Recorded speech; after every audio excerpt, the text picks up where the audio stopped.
క్రీస్తునందు ప్రియమైన దైవ జనాంగమా, మీకందరికీ ఉదయకాలపు శుభములు తెలియచేస్తూ ఉన్నాను.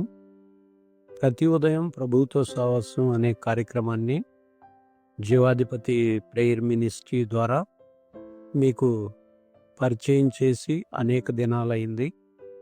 ఇంకా ఈ యొక్క విషయాన్ని ఇలాగా కొనసాగిస్తూ దేవుడిచ్చిన కృపను బట్టి మీకు వాక్యాన్ని పంపిస్తూ ఉన్నాము. అందును బట్టి దేవునికి ఎంతగానో వందనస్తులమై ఉన్నాము. ఈ దినం కొరకు దేవుని యొక్క గ్రంథము నుండి సామెతల గ్రంథము 9వ అధ్యాయము 10వ వచనం. యెహోవా యందు భయభక్తులు కలిగి ఉండుటయే జ్ఞానమునకు మూలము, పరిశుద్ధ దేవుని గూర్చిన తెలివి ఏ వివేచన అని జ్ఞాని అయిన సొలొమోను ఈ యొక్క సామెతల గ్రంథములో రాయటం జరిగింది. ఈ యొక్క సామెతల గ్రంథం 9వ అధ్యాయంలో 2 విందులు ఉన్నాయి. ఒకటి, జ్ఞానం అనే స్త్రీ తన ఇంటికి పిలుస్తూ ఉంది. అది సామెతల గ్రంథం 9వ అధ్యాయం 1వ వచనం నుండి 6వ వచనం వరకు. రెండవది, బుద్ధిహీనత అనే స్త్రీ కూడా పిలుస్తుంది. ఆ యొక్క 9, 13 నుంచి 18 వరకు. ఏ దారిలో వెళ్ళాలి అనే విషయం నువ్వే ఎంచుకోవాలి. ఎందుకు అనంటే రెండింటి మధ్య తేడా ఏంటో ఈ యొక్క 10వ వచనం చెప్తుంది. ఏంటి 10వ వచనంలో ఉన్న సంగతి? యెహోవా యందు భయభక్తులు కలిగి ఉండుటయే జ్ఞానమునకు మూలము. అంటే దేవుడంటే భయభక్తులు కలిగి ఉండటము అనేది ఏ జీవితంలో ఉంటుందో ఆ జీవితంలో ఆ యొక్క జ్ఞానానికి మూలం అని చెప్తా ఉన్నమాట. భయభక్తులు అంటే దేవునికి భయపడటం. దయ్యానికి భయపడినట్టు కాదు, తండ్రిని గౌరవించినట్టుగా భయపడాలి. ఆయనకు ఇష్టం లేని కార్యాలు చెయ్యకుండా ఆపివేయాలి. ఆయనకి ఇష్టం ఉన్నవి మాత్రమే చేయాలి.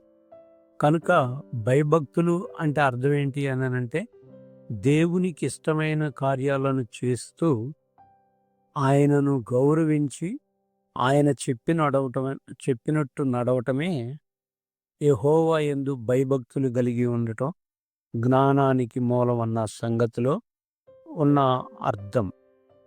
ఆ తర్వాత మనం గమనించితే జ్ఞానమునకు మూలము అని రాయబడి ఉంది. మూలము అనేది ఇంటికి మూలరాయి వేస్తూ ఉంటారు పునాది తీసినప్పుడు. అంటే పునాది మొదలు ప్రారంభం ఇల్లు కట్టాలంటే పునాది వేయాలి. జ్ఞానం కావాలంటే మొదట దేవుని యందు భయభక్తులు కలిగి ఉండాలి. అప్పుడు మాత్రమే ఆ యొక్క ఇల్లు అనేది కట్టబడుతుంది. ఇక్కడ జ్ఞానము అని రాయబడి ఉంది. జ్ఞానం అంటే పుస్తక జ్ఞానం కాదు, జీవించే జ్ఞానం. సరైన నిర్ణయాలు తీసుకోవడానికి ఉపయోగించే జ్ఞానం.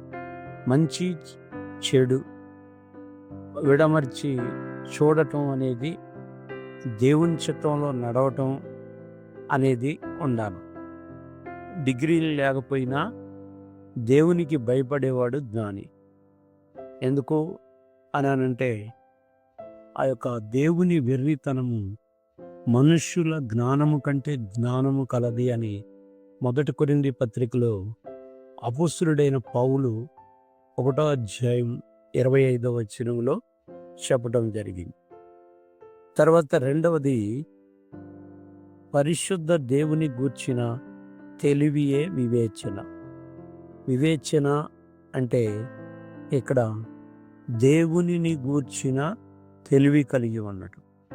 పరిశుద్ధ దేవుడు అంటే దేవుని యొక్క గుణ లక్షణాలు ఏవైతే ఉన్నాయో వాటిని గూర్చి మనం ఎప్పుడైతే నేర్చుకుంటామో పాపం అంటకుండా నీతిగా బ్రతకటం, జీవించటం. అంతేకాదు తెలివి, పరిశుద్ధ దేవుని గూర్చిన తెలివి అంటే తెలుసుకోవడం. దేవుడు ఎవరో, ఆయన స్వభావం ఏంటో, ఆయనకు ఇష్టం ఏంటో తెలుసుకుంటే అది తెలివి. వివేచన అంటే తెలివితో పని చేయటం. ఇది మంచిది, ఇది చెడ్డది. కనుక నేను చెడ్డదానిని చేయకూడదు, మంచిదానినే చేయాలి అని ఎప్పుడైతే జీవితంలో గుర్తు చేసుకోగలుగుతామో అది వివేచన కలిగి జీవించటం. ఇర్మియా గ్రంథంలో ఒక మాట ఉంది 9:23లో, జ్ఞాని తన జ్ఞానమును బట్టి అతిశయింపకూడదు, అతిశయించువాడు దేన్ని బట్టి అతిశయించాలంటే యెహోవానగు నేను భూమి మీద కృప చూపుచు న్యాయమును నీతిని జరిగించుచున్నానని గ్రహించి నన్ను ఎరుగుటను బట్టియే అని రాయబడి ఉంది. కనుక జ్ఞాని తన జ్ఞానమును బట్టి కానీ, శూరుడు తన శౌర్యాన్ని బట్టి కానీ అతిశయించకూడదు. కానీ కేవలం భూమి మీద కృపని, న్యాయాన్ని, నీతిని జరిగించే దేవుణ్ణి ఎరిగితే అది వివేచన. అయితే మన జీవితంలో మనకి జ్ఞానం చదువు వల్ల రాదు, భయభక్తుల వల్ల వస్తుంది.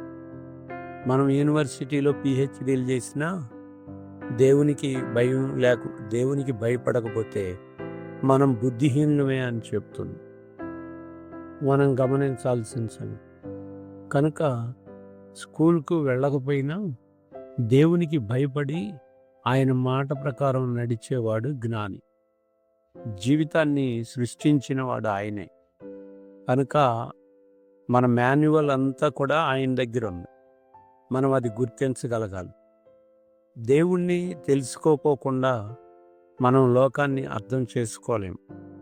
కనుక మనం దేవుణ్ణి ఎప్పుడైతే తెలుసుకుంటామో మన జీవిత రహస్యమైన లేకపోతే లోకంలో ఉన్న సంగతులైనా ప్రతిదీ తెలుసుకోగలుగుతాం.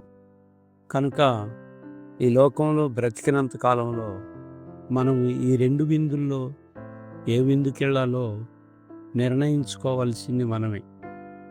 మనం మన పరిస్థితుల్లో జ్ఞానం పిలుస్తూ ఉన్న ఈ విందుకు వెళదామా, లేకపోతే భక్తిహీనత, జ్ఞానము లేనివాడా ఇక్కడికి రమ్మని పిలుస్తున్న ఆ యొక్క విందుకు వెళదామా? ఈ రెండు విందుల్లో ఏ విందుకు వెళతావు, ఏ విందుకు వెళ్ళాలో అనేది 10వ వచనం చెప్తుంది.